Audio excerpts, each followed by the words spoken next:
Hey everyone, and welcome to today's webinar, A Guide to Email Marketing, your high ROI essential digital marketing channel.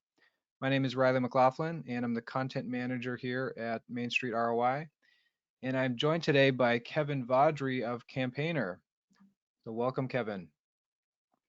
Thanks, Riley. I'm happy to be here and happy to be able to spend a little time talking about email marketing today. Definitely one of my favorite subjects and certainly something I live every day here. So if you're ready, I'll go ahead and jump in. Real quick. So just some quick housekeeping for everyone. This webinar is being recorded, so you will get a copy of this recording sent over via email tomorrow, along with a copy of the slides. And the presentation or the format of this webinar is going to be between 30 and 45 minutes of presentation, and the rest of the time will be used for Q&A. So if you do have any questions, please feel free to put those in the chat, and then I'm going to be feeding those questions to Kevin at the end of the webinar. So, and with that, yeah, I'm going to pass it off to you, Kevin. All right, perfect. Thanks, Riley, and welcome everyone. I appreciate the time today. I know we're all very busy, but hopefully you'll find this to be fairly valuable. So let's just jump in quickly and go through a little bit of an agenda. So I'll give you a little bit of introduction to myself and to Campaigner and who we are. We'll get into some numbers that I think highlight the value of email marketing just at a very high level. It's, you know, a channel that's been around for a very, very long time and still continues to perform incredibly well for people. I'll get into a little bit of why that is as well and talk about some of the advantages of including email marketing into what you do from a digital perspective. We'll talk about where to get started for anybody who's not currently doing email marketing, and I talk to people like that every day, so you're certainly not in the minority.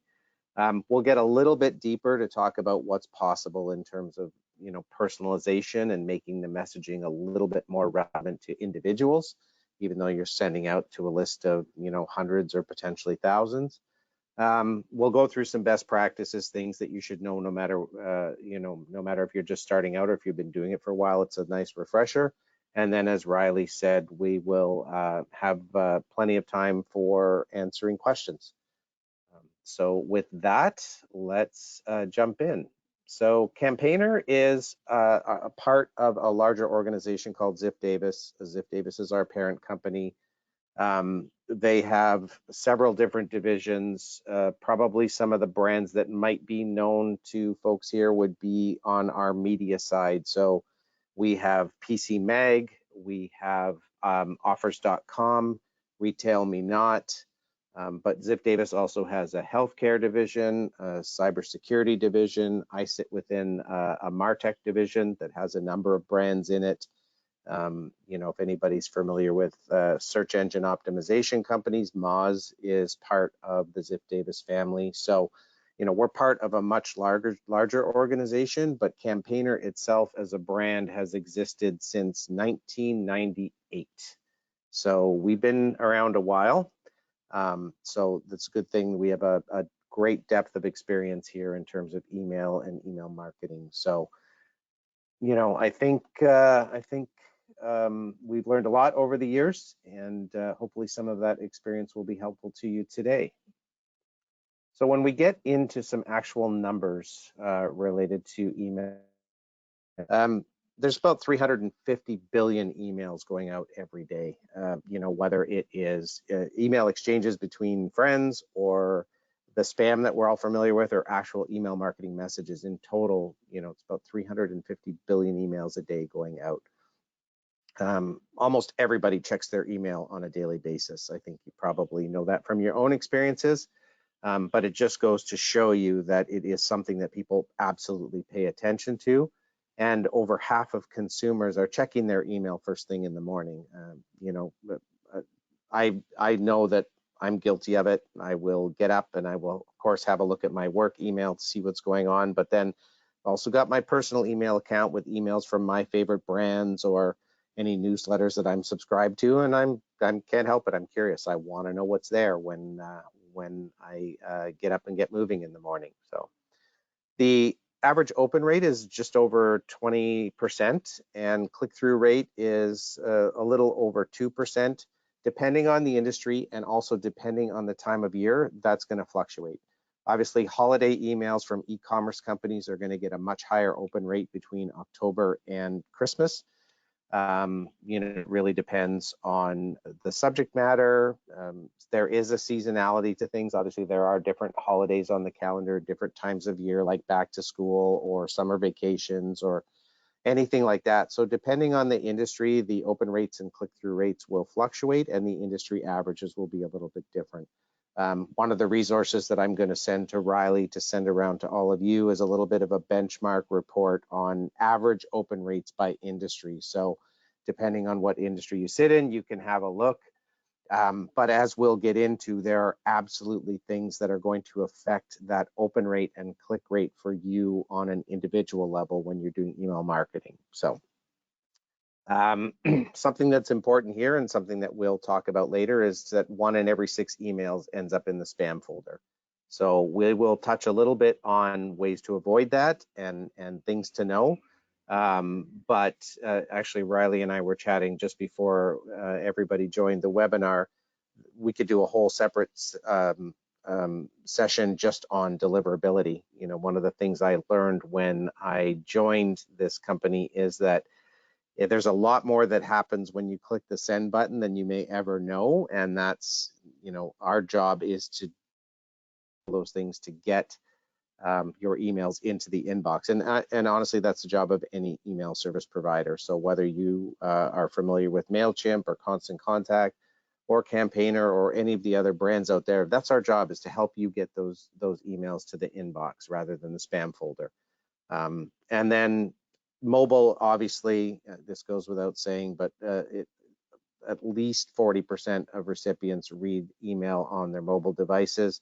I've seen stats that take that up above 50. It really just depends on, on who's doing the survey and how they're interpreting the numbers. But we all know by now that mobile devices play a big part in our lives. So, part of being good at email marketing is making sure your emails look good on a mobile device.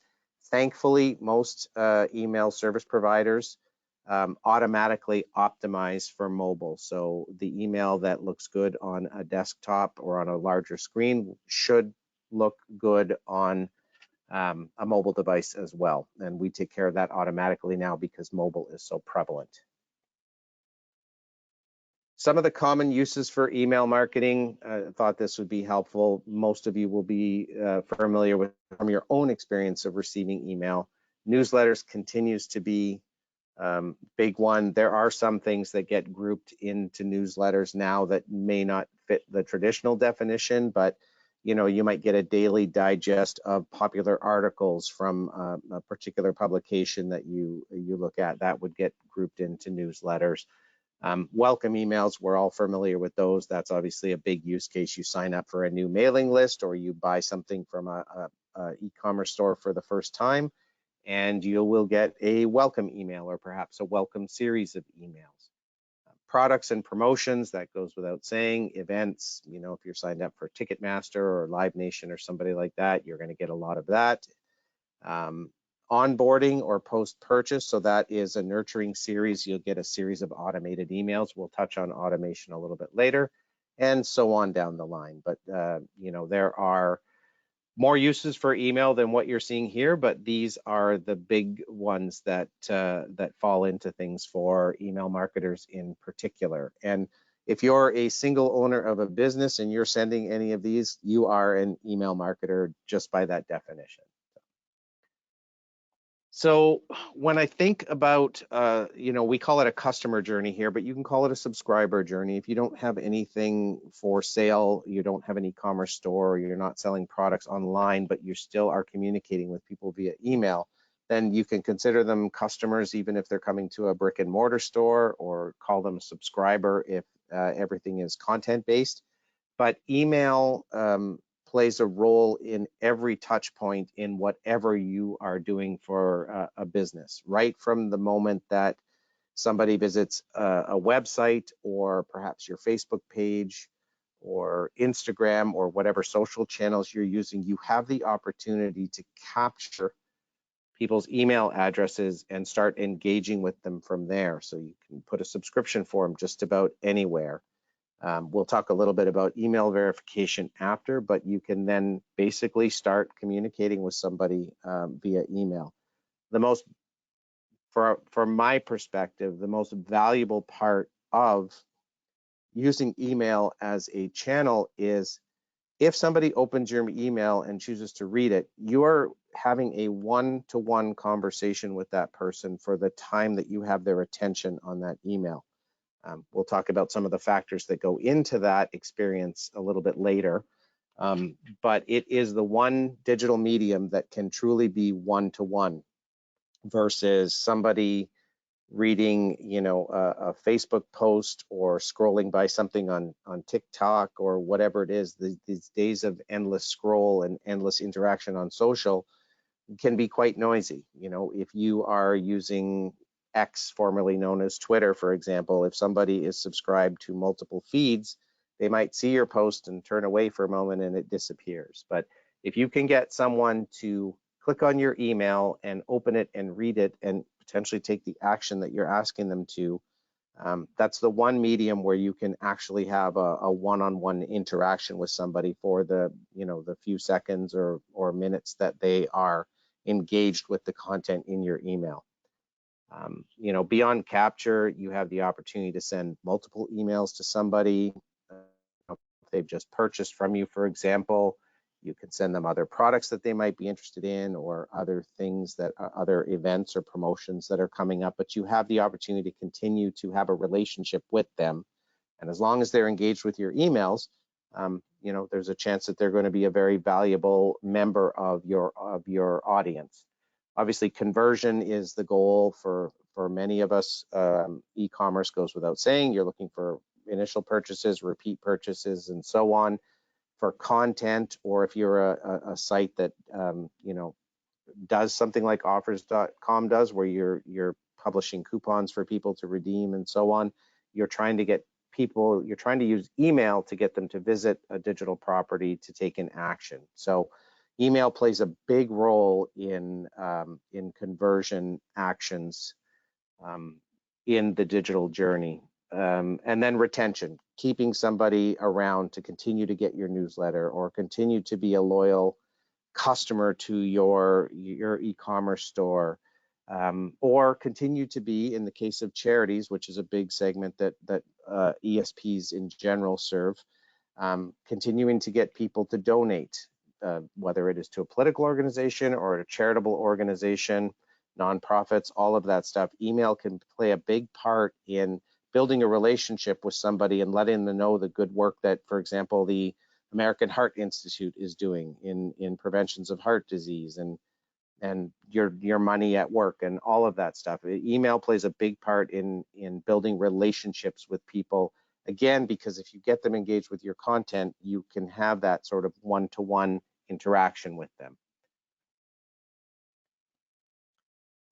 So let's jump into some of the things that are required to get started with any email service provider. And before I click to the next slide, I will preface this by saying there are hundreds, if not thousands of email service providers out there, ESPs, so email platforms. MailChimp is probably the one that most of you know simply by brand recognition. Constant Contact, whether it's Campaigner, we have a sister brand called iContact.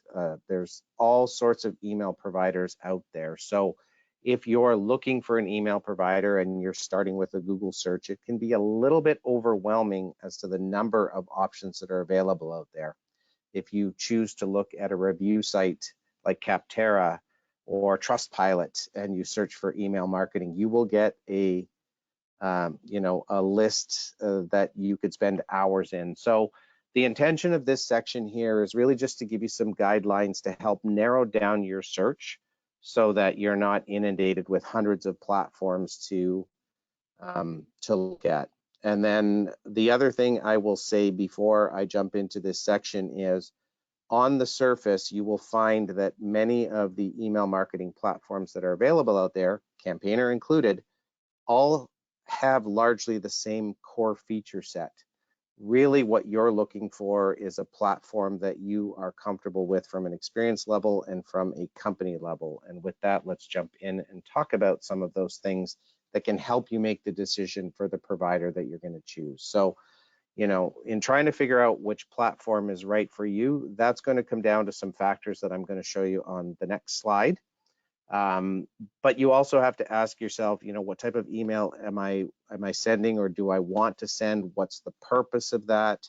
If it's e-commerce based, you might want to choose a service provider, an email service provider that is a little bit, has more features that are relevant to e-commerce versus somebody who's sending out newsletters. Who you're sending to can be important, because if you have a number of different audiences that you want to communicate to separately, you're going to want to look for a provider that allows you to have different lists and segments available. Tools to grow your audience over time, we will absolutely talk about that. And then measuring success really comes down to what type of reports are available that are easy enough to work with and to understand, so that you know what actions you want to take when you send the next campaign, because it's really important to understand how each campaign performs and who's paying attention before you jump into doing the next thing. So you're going to want to find a provider that gives you the type of information you need about campaign performance to help you make some good decisions before you send out the next campaign.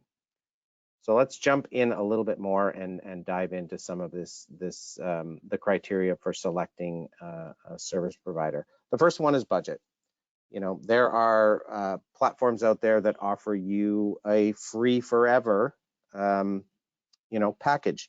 It's going to come with some limitations, but perhaps that will be all you ever need, whether it's the number of contacts in your list or the number of emails you're allowed to send per month. That might work perfectly well for you. And if that's the case, you can absolutely find those providers out there. But if you're going to need to spend some money or relative to what you're looking for, you need to decide what that looks like. The good news is email marketing is a very predictable cost. It's the same cost per month as long as you stay within whatever your plan limits are for the number of emails you send or the number of contacts you have. It's a stable, predictable cost. Versus potentially using something like Google AdWords, where it's an auction and you set a budget, but some days your budget's going to get you more clicks than other days.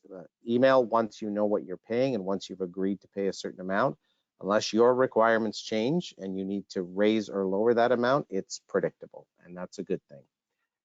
And then I would say, and I run into this all the time, be objective about your requirements. And what I mean by that is, we often talk to people who have gone to a provider because they have all of these wonderful features and it sounded really good and it sounded like they could make use of all of them. And then in practice, they're using a much more narrow feature set because that's all they really needed. And so they're looking for a provider that can give them what they actually need based on something that fits within their budget. So virtually all of us have packages that are structured, as sort of a bronze, silver, gold type of structure, right? So you can get a basic set of features, you can have a little bit more in the middle for the silver, and then the gold gives you absolutely everything that you could possibly need under the sun relative to our capabilities as a provider. So it's really easy to say, oh, you know what, I will use automation someday and I will use this someday, so I should just start paying for it now, only to find out that really once you get into things, you don't need that. So my advice is always to start with something a little less than you think you need, because you can always, upgrade rather than spend the top end of your budget and downgrade later because you find out you didn't need what you thought you did or you thought you might use. That's always the trap. I might use this or I will use this someday. Start with what you need. All of us as service providers make it very easy for you to upgrade to a package that gives you more features as you grow into your email marketing. So especially as you start sending, if you've not done it before, always start with more of the basics. Get comfortable with email marketing, get comfortable with how you're using it, and then if there's a gap, your provider will help you fill it by helping you upgrade to another package.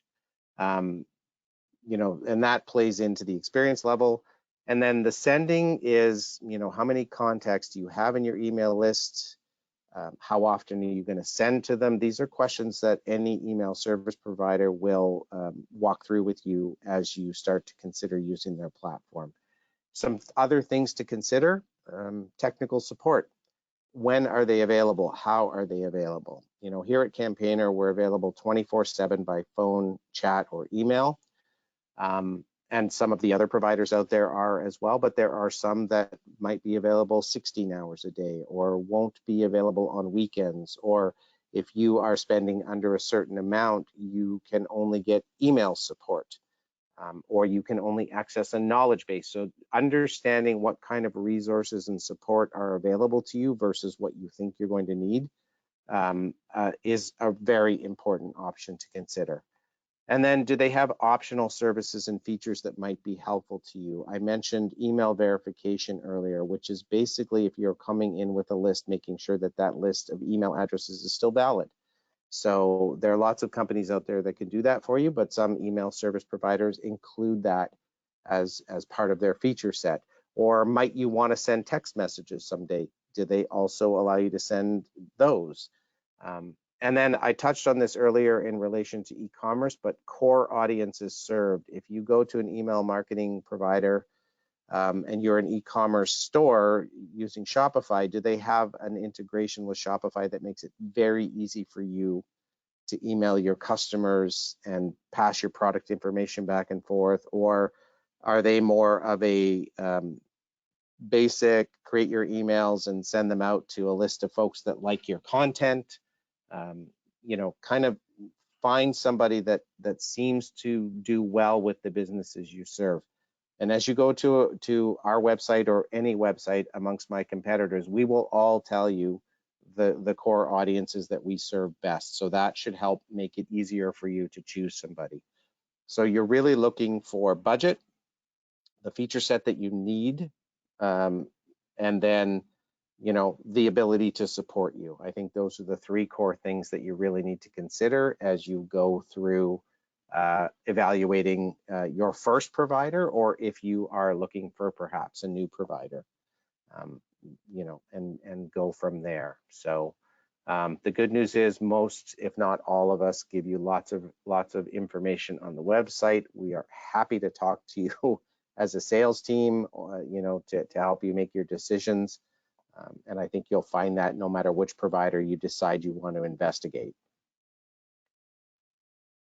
One of the big things when you get started is the contact list that you come with, but also the fact that you need to grow that list over time in order for you to have a big enough audience to make email worth your while.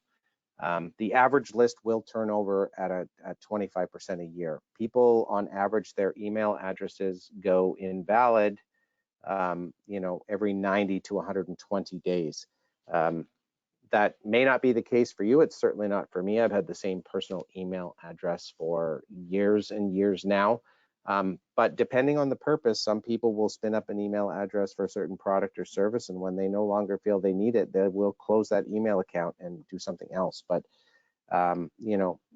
other people create multiple email accounts depending on what they want to do. But on average, every 90 to 120 days, an email address will go invalid, which is why it is important to not only validate email addresses as you get them, but also validate them periodically, validate your lists. And also the other factor in turnover is people will unsubscribe.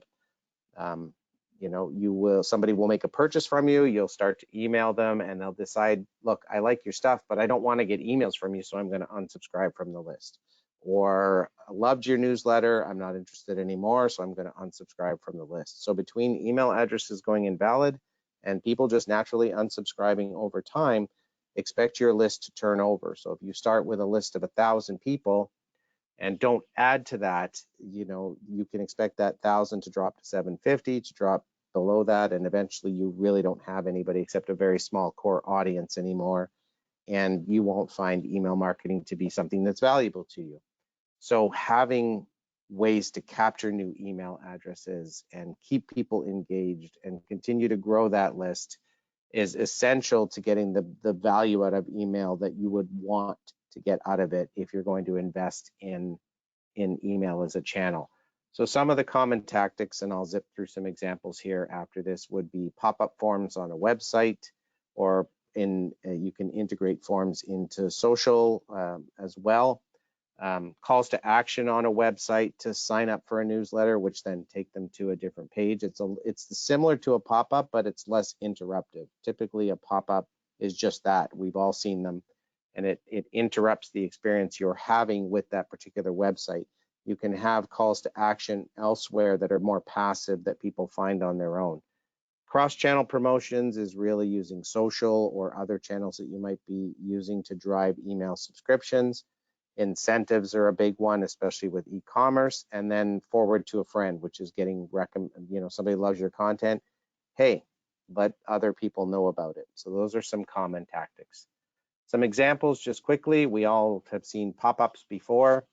There are different plugins, and I will send some resources depending on what you're using. Different companies out there. All email marketing companies have a form builder for sure. Some are a little bit more flexible than others as to what that pop-up experience is. It doesn't have to jump up in the middle of the screen like this. You can have them slide out very quietly on the bottom corner of the screen, or kind of float in after a certain amount of time, or after somebody scrolls through a certain section of a page. You can really make it a little bit less interruptive with someone, or you can simply have it pop up in the middle. Whatever you feel is best. The one thing I will say for sure is you can test different experiences, and that's a big part of email marketing as well, is trying different things to see what gets you the best response. So this is just one example of many types of pop-ups that are available to you. The calls to action, this is the footer of a particular website where you've got the opportunity to sign up for an email. So should you get to the bottom of the page, it's there, but it's very passive. The second example down in the right-hand corner here, that subscribe to our newsletter is actually in the middle of the page between two sections. But again, very passive. It's part of scrolling through the site, but it gives people an opportunity to perhaps sign up for a newsletter while they're still browsing the site, and not relying on somebody to get all the way to the bottom of a page before they see that call to action.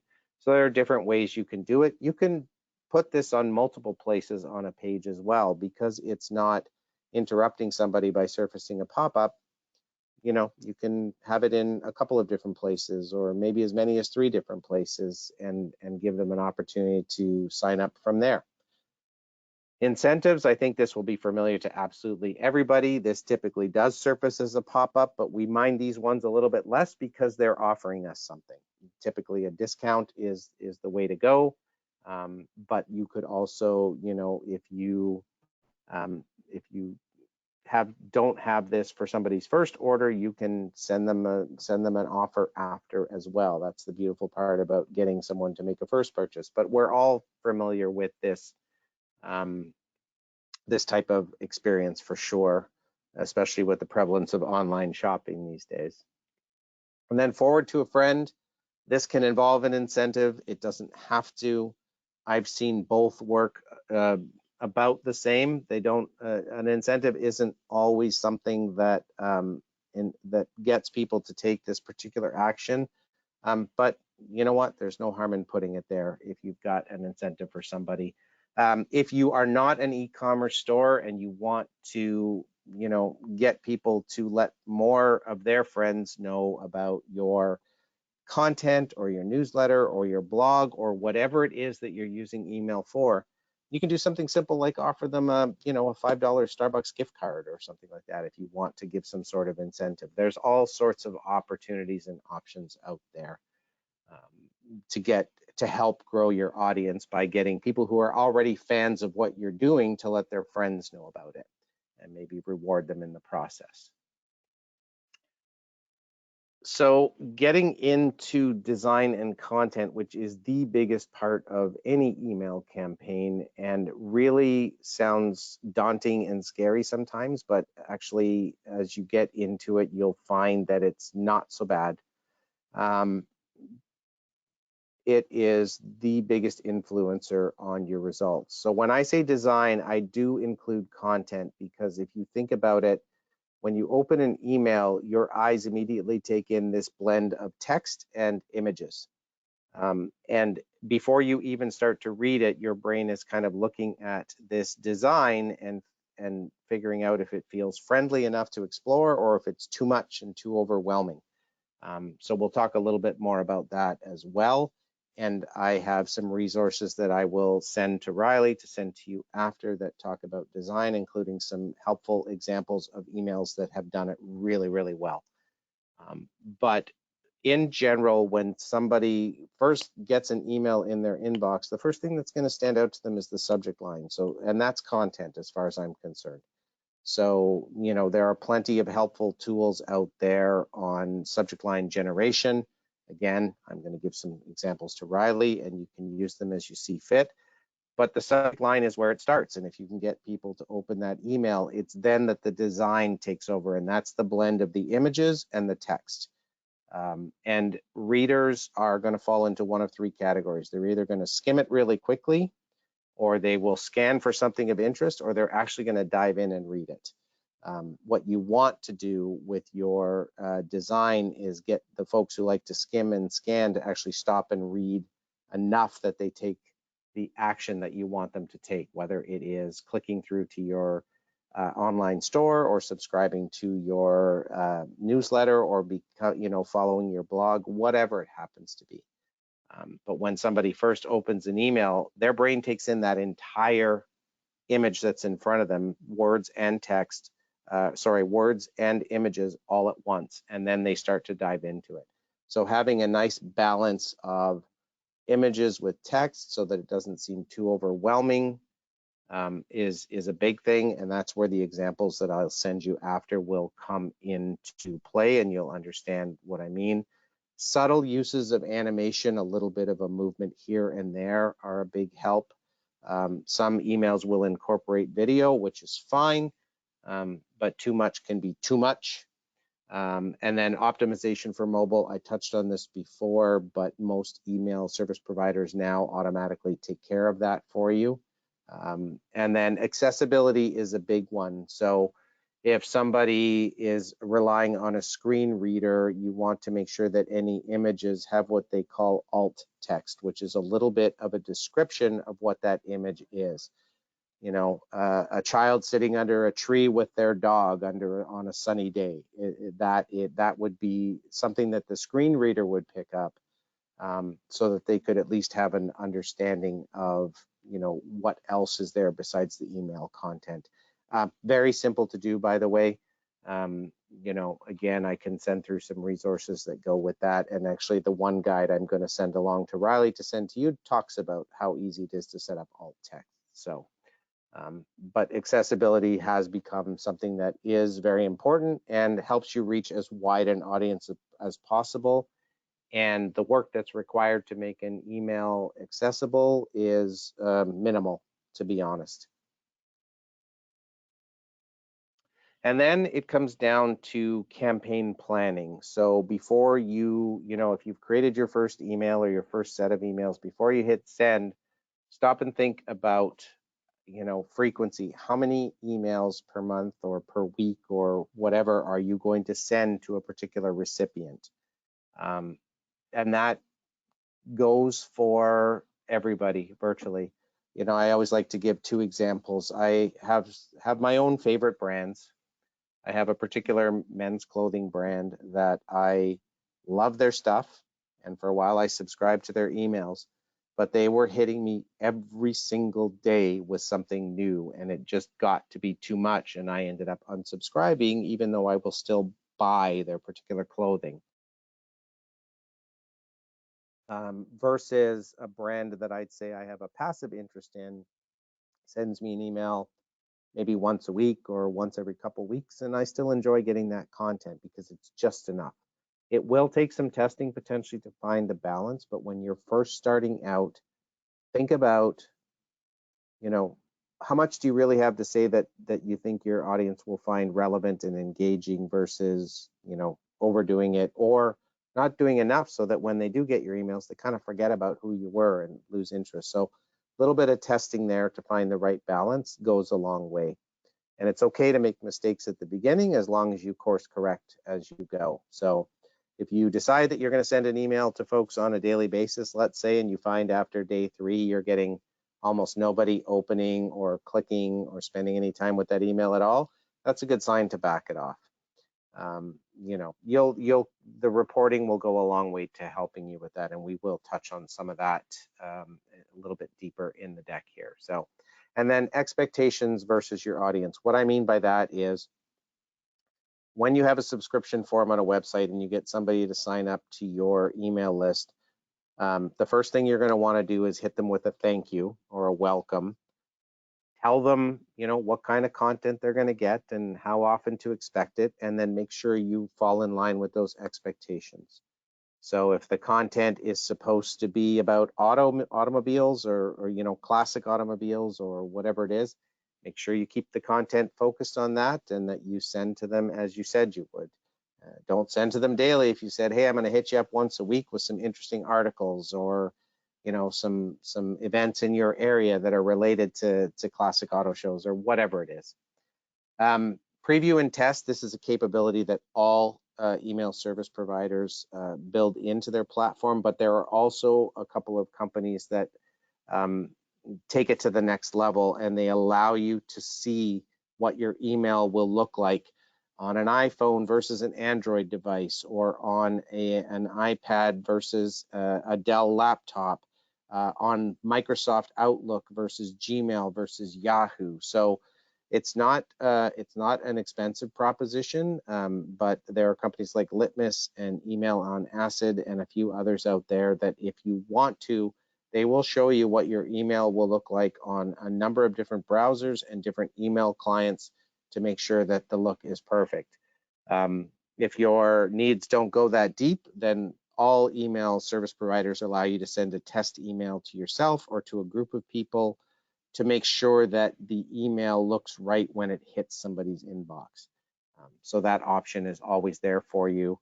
And likewise, you send it to an email, they can also look at it on a mobile device as well. So, and then again, many email service providers include checks for content and spam. We do that as much for your protection as for our own, because it is our IP addresses that have to have a good reputation for sending to allow you to get to the inbox.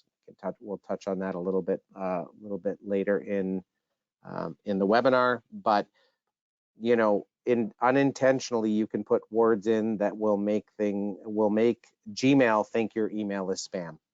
So we look for those words before that campaign goes out to make sure that it's not going to be a problem for you. You know, sometimes the word free in the subject line can be a trigger depending on how it's used, or you might put links in that can be interpreted as harmful even though they're not. It's our job to help you watch out for that stuff and make correction before you hit send and have all of your email end up in the spam folder, which is not going to give you any type of return. So these are the things to be aware of. Some of these we take care of for you. Some of them you need to be aware of yourself. But in the end, it's all pretty straightforward stuff. So that's the good news. And like anything else with practice, this gets to be second nature. And you'll learn to interpret your reporting to tell how people are responding. The easiest way to do that is looking at the opens and the clicks. But there are other reports as well that will help you figure out if things are going according to plan. And then measuring progress and success is all about reports. And this is just a quick overview of one of our reporting screens that would give you the email sent, the delivery rate, opens, clicks, click-through rates, all of the stuff that you're going to want to know. You know, if you attach a certain revenue to email, you can see the revenue generated from that. And then some email service providers will even show you the email campaign and where people clicked and took action relative to the design. So lots of good stuff there. I won't spend too much time on this, but these are things to know for sure. And then deliverability is a big one. And like I said, we could probably do another session on this at some time. And there are also companies out there that do great webinars on deliverability. One of our partners that we work with is called Zero Bounce. They are in the email verification and deliverability world, so they've probably got some fantastic content on their website or recorded webinars that you can look at already. But one of the things to be aware of is there's a difference between delivery and deliverability. Delivery means it got somewhere. Deliverability means it hit the inbox, which is where you want an email to show up to. And the factors that affect that come down to some of the things we've talked about: subject lines, content, how people engage with your emails over time. If your list has a lot of invalid emails and results in hard bounces, somebody like Gmail or Yahoo are going to interpret that as, potentially a list that you purchased somewhere rather than people who gave you permission to email them. Spam complaints is the biggest one. If you get a lot of spam complaints for your email, your next email campaign that goes out is likely going to end up in the spam folder. Hopefully your email service provider comes to you first and tells you to fix some things, that's our job. That's what we should be doing. But it's something to pay attention to. If there's a big complaint rate, you need to figure out why, and you need to fix that. And let's dive into a few things, just going a level deeper. We won't spend a lot of time here. I want to be conscious on time and make sure you have a chance to ask questions if you're so inclined. But I'll give you a little bit of a glimpse into what else can be done with email. The biggest one is personalization. Think of something as simple as getting an email with your first name in the greeting. That is one level of personalization. Adding something that's relevant to where you live or what season we're in or anything like that is also a way of doing personalization. Giving you product recommendations based on past purchases is another example of personalization.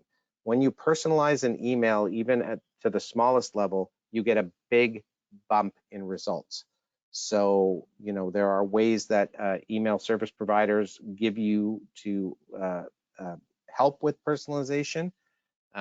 Automation is one of them. You can create a set of workflows that are specific to a group of people's experience with your brand or your newsletter or whatever. Autoresponders are single emails based off an action. Somebody subscribes, welcome, Kevin, thank you for joining my email list. Here's what to expect going forward. You can do recurring campaigns for a little while or a nurture series, but there are a lot of ways that you can use automation to hit those important touch points in a customer journey or a subscriber journey that you might forget. A common one, getting an email from Starbucks on your birthday with being able to redeem for a free drink or whatever it is. That's automated. If they have your birth date, if you've given them your birth date, they will set up an automated email to come to you on your birthday and go redeem it for a treat. So that's a really simple way to personalize with automation.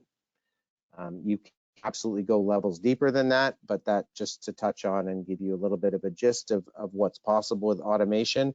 It's making sure you don't forget important events that you want to communicate to somebody, because nobody has the time or the memory to remember all of that, especially if your list gets to be big or your customers, you get to have a large number of customers. Segmentation is a way to take characteristics of your audience and separate them to have different messaging. If you have a group of people that are interested in automobiles and some that are interested in motorcycles, but they're all enthusiasts in that type of thread, you can segment those folks based on their interests and send them different messaging sometimes so that they get something that's more relevant and more personal to what they're interested in versus sending out a communication that is more aimed at the larger general audience. Still interesting, but not necessarily as much as segmenting somebody down to an interest type. The most common experience for this would be e-commerce. If you are more interested in in buying boots versus jackets, but you have the same company that sells both, they will segment things according to your specific interests and what you purchase from them the most. But it's a very powerful way to just, create a different set of audiences by interest virtually every ESP allows you to create multiple lists and segments. So no matter where you go, if this is something that would be useful to you, you should be able to find it. And then dynamic content, I touched on this earlier, and you can see a little bit of example there. All it does is you set up a field or a number of fields in the email design, and it automatically populates when it sends out to that person. So first name, it'll pull from your email list and drop their first name into it. The activity or the newsletter type or whatever they purchased, that can be dropped in as well. So it's very simple to set up. Again, if you're not sure, and you're a campaigner customer, we'll help you do that. I am absolutely sure that my competitors out there in that space will help you do that as well, because they want you to succeed with email marketing and they want you to do well. So if you need some help setting up dynamic content, it is fairly straightforward, probably a little bit of a help the first time or two, and you'll get it yourself and away you go. But it's a great way to personalize something based on an individual. Rather than potentially a group of individuals like segmentation would do. And you can use the two in combination if you wish. And then A/B testing, I've talked about this before, but you really do want to experiment. Try different subject lines, different images, different content, set up a test group and see which one performs better. And then, let the winner be the version of the email that goes out to the bulk of the audience. Most providers will allow you to set up a test and run it for a certain amount of time and then let the rest go out to based on the winner. And it's a great way to boost your performance and also learn what your audience responds to. I always advocate for testing, even if it's something as simple as testing different subject lines. You'd be surprised at how it helps you boost your results over time. And it really is something that is fairly straightforward and easy to set up. And then I'd like to just look at some best practices really quickly and leave some time for questions. But, I talked about email verification and list cleaning already. You don't want a high hard bounce rate. So you don't want a bunch of invalid email addresses in your list. So even using somebody like Zero Bounce, which I mentioned before, or companies like Never Bounce or Kickbox or anybody that allows you to run a list of email addresses through their verification tool, they will tell you which one are no longer valid, and you can remove those from your list and not have to worry about that being a factor that can affect you getting emails to the inbox. Keeping an eye on your numbers, the opens, the clicks, the complaint rates, all of that stuff helps you know whether or not you are a good sender and you have a better chance of making it to the inbox. Reviewing how often you send. If you see a drop in engagement, maybe you're sending too much, maybe you're not sending enough. And then I've talked so much about testing already, I will just let this go for now. And then make sure that you have a clear opt-in for people when they sign up for something or make a purchase. And when they unsubscribe, obviously it's your job to honor that. The good news is your ESP will take care of that for you. And then if you send to different countries by any chance, you need to know what the email legislation is. In the US, it's CAN spam. In Canada, it is CASL. In the EU, it's GDPR. Generally, it's all about opt-ins or the amount of time that you have to honor an unsubscribe or something like that. But know where you're sending to, know what you're allowed to do. In the EU, GDPR, you cannot send an email to somebody unless they've opted in. In the US, you can send to somebody if they haven't opted in, but if they unsubscribe, you have to honor that and not send to them again. So it's just about knowing who you're sending to, what country or what region you're sending to, and what their particular legislation is around consent, unsubscribes, and whatever else that may be required. The good news is with a simple Google search, you'll get a nice summary of what you can and can't do, and then you can follow it from there. And believe me, as ESPs, it's our job to make sure that you are keeping compliant, so we will help you out there as well. And then finally, I've mentioned this already, but I will follow up with some resources for you, some email design examples. We have an email marketing kickstart guide that I will send out. It's a PDF. Riley can distribute that to everybody. There's a number of companies that I'm familiar with that I've worked with through Campaigner that have helpful blogs, some free tools that you can use, subject line suggestions, email previews, things like that. Everything that can help you either at no cost or for minimal cost, to help you just get really well versed in good email subject lines and design and sending practices and all of that stuff. I know we've covered a lot of stuff here today, so the last thing that I will offer before we get to questions is, if you have any follow-ups after and you'd like to reach out and ask me a question, and Riley, assuming it's okay with you, I will give my contact info so that you can email me and ask me if there's, ask me if something that I can help with. It doesn't have to be related to my platform.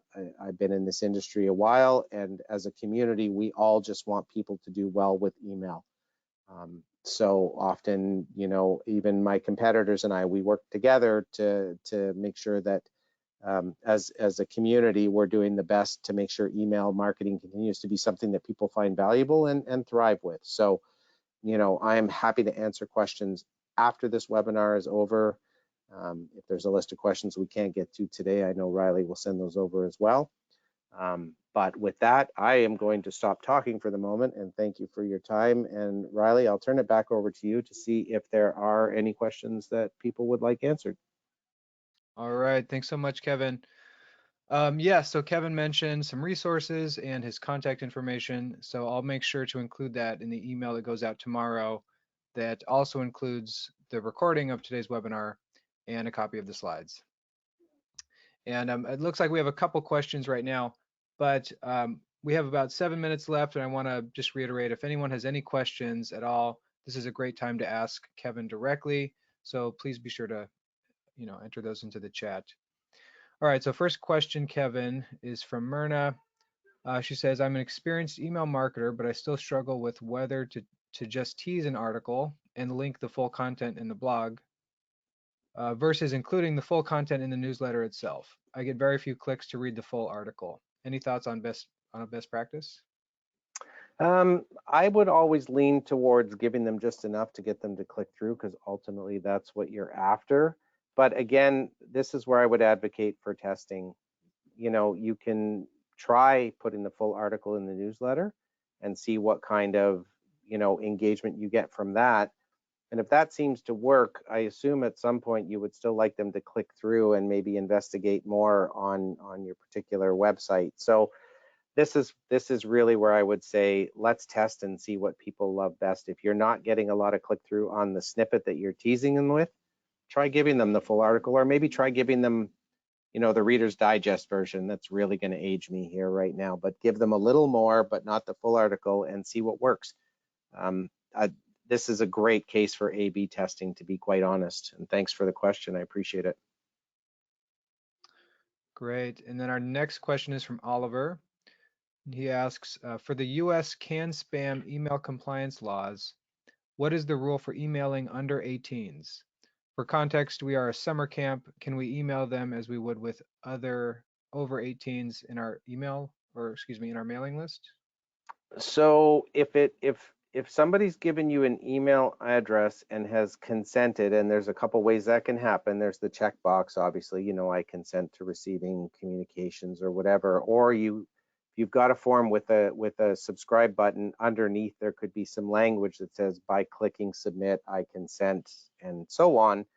At that point, as far as I understand it, and I will clarify this for you after the fact, Oliver, but as far as I understand it, an email address in a subscription thing with the action that provides consent means you have consent to go ahead and email them until they unsubscribe. When it comes to the other way, sending an unsolicited email, then it gets into an area that is a little bit more gray. And can spam does allow you to send to people that haven't opted into your communications, as long as you honor the unsubscribe request after the fact.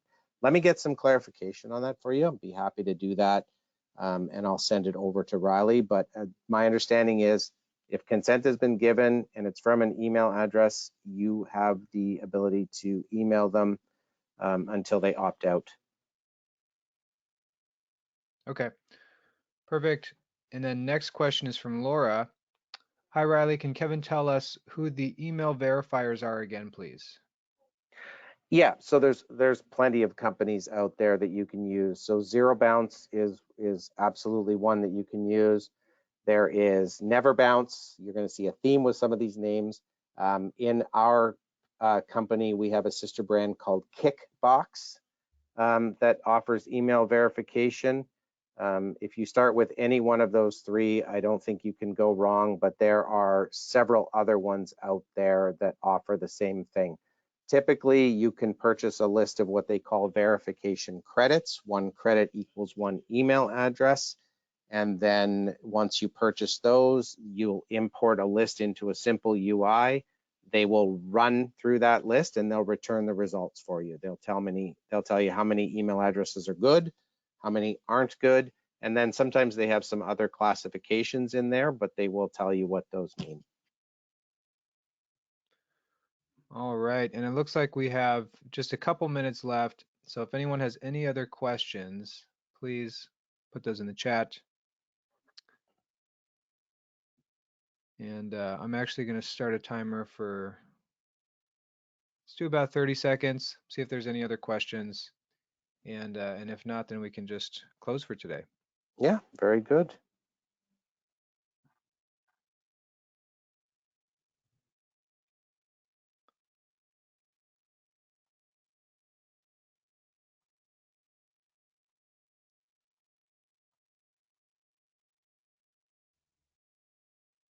All right, I'm not seeing any new questions, so I think we're good.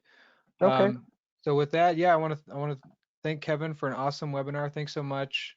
I feel like this is a really good overview for someone, especially someone who has been thinking about email for a while, but they weren't really sure where to start. So thanks so much, Kevin.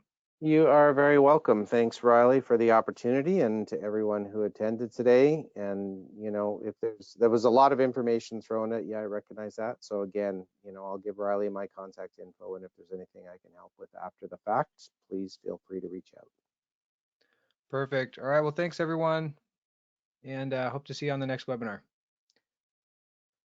All right. Bye-bye.